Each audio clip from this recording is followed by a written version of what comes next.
এক ঐতিহ্যবাহী খাবারের এই কালা রুটি আমাদের বড় আপা পুনকা আপার যে গ্রাম ফিরিটনগরে আসছি আমরা সবাই মিলে।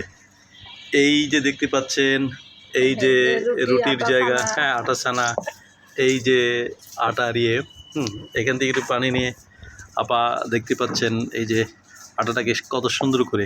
সবচেয়ে মজার ব্যাপার হচ্ছে আমি কিন্তু অনেক কালা রুটির ভিডিও করেছি, কালা রুটি আমি নিজেও খুব পছন্দ করি, কিন্তু আপার মতো এত সুস্বাদু এত সুন্দর রুটি আর কেউ বানাতে পারে না।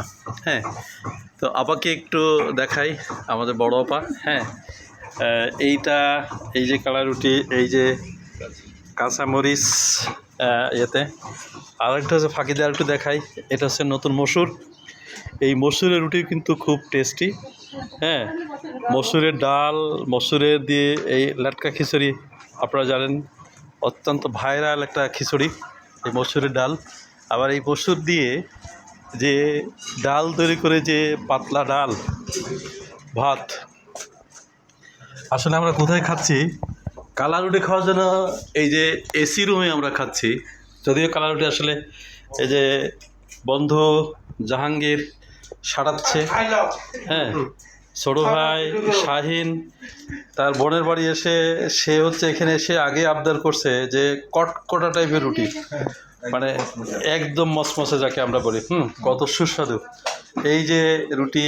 এই যে এটা হচ্ছে হারবাল, পৃথিবীর শ্রেষ্ঠ হারবাল, কাঁচা না, এটা শুকনো মরিচ, পেঁয়াজ, সরিষার তেল। এটা হচ্ছে বেগুন ভর্তা। এই রুটি আমি খেতে খেতে রাখছিলাম।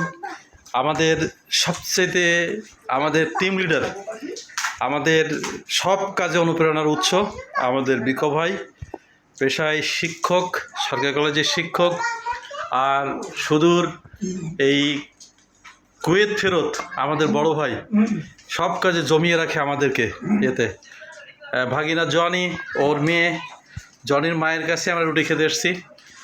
তো এই রুটি কিন্তু চলবে যখনই আমাদের এই উৎসবকে কেন্দ্র করে আমরা বাড়িতে আসবো, আমাদের কিন্তু খাওয়া চলবে, খাওয়া কিন্তু আর বন্ধ হবে না।